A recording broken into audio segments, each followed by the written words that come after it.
Assalamualaikum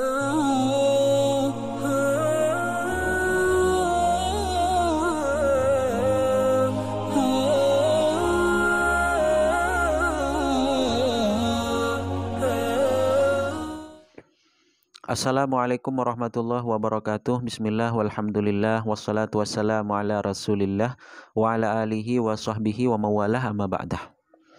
Teman-teman sekalian, bahagia kita bisa berjumpa di channel ini. Mudah-mudahan nikmat iman dan Islam serta kesehatan selalu diberikan oleh Allah Subhanahu wa taala kepada kita semua. Amin amin ya rabbal alamin.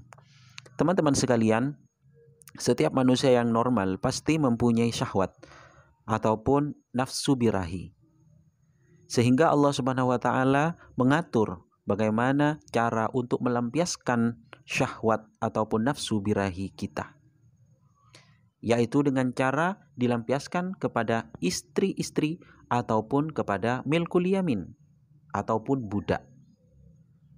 Allah Subhanahu wa taala berfirman di dalam Al-Qur'an surat Al-Mu'minun ayat 5 sampai 7. A'udzubillahi minasyaitonir rajim. Bismillahirrahmanirrahim.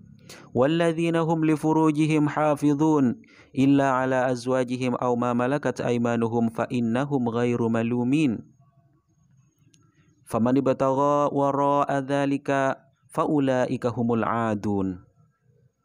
Allah Subhanahu wa taala dalam ayat ini menjelaskan sifat-sifat ataupun ciri-ciri orang mukmin. Salah satunya adalah mereka yang menjaga terhadap kemaluan-kemaluan mereka, kecuali terhadap istri-istri ataupun budak-budak mereka. Budak-budak perempuan maksudnya. Maka apabila dilampiaskan kepada istri-istri ataupun budak-budak, tentunya kepada tempatnya. Kalau dilampiaskan kepada bukan tempatnya, maka ini juga dilarang. Meskipun istri ataupun budak, tapi dilampiaskan kepada duburnya, dilampiaskan ke dalam dubur ataupun anus, itu tidak diperbolehkan, diharamkan. Tapi kalau dilampiaskan kepada istrinya di tempatnya ataupun budak-budak mereka, maka fa innahum ghairu malumin, maka mereka tidak dicela. Tapi faman ibtagha wara'a dzalika faulaika humul adun. Tapi kalau dilampiaskan pada selain kedua hal tadi, maka mereka termasuk orang-orang yang melewati batas, termasuk orang-orang yang melanggar. Seperti apa?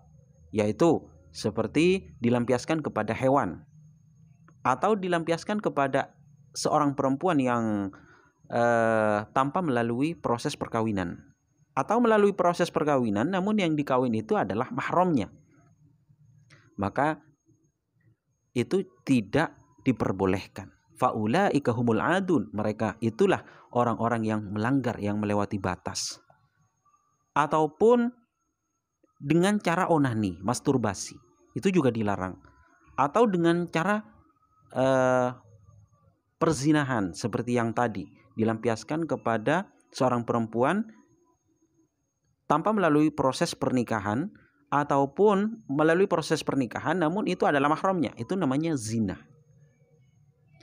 Atau laki-laki dengan laki-laki, yang namanya homo, itu namanya liwat, itu juga diharamkan.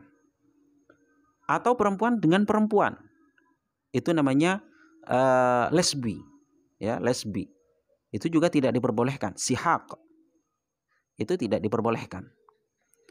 Atau dilampiaskan ke paha laki-laki ataupun paha perempuan, ya, itu namanya mufakhadah. Dilampiaskan kepada perempuan yang bukan istrinya ataupun bukan budaknya, itu namanya mufakhadah, juga diharamkan.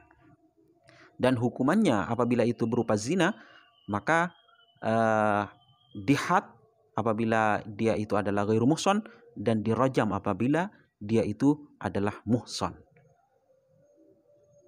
Dan hukuman bagi liwat, yakni mewati dubur, baik dubur laki-laki ataupun dubur perempuan, maka itu dengan cara dihad. Kalau mufakhadah, yakni dilampiaskan pada paha laki-laki ataupun paha perempuan yang bukan istrinya, bukan budaknya, ataupun perempuan dengan perempuan, maka itu ditakzir. Dan yang berhak mengeksekusi, yang berhak untuk menghad ataupun mentakzir itu adalah imam. Jadi kita yang bukan imam, kita yang bukan pemerintah tidak boleh main hakim sendiri.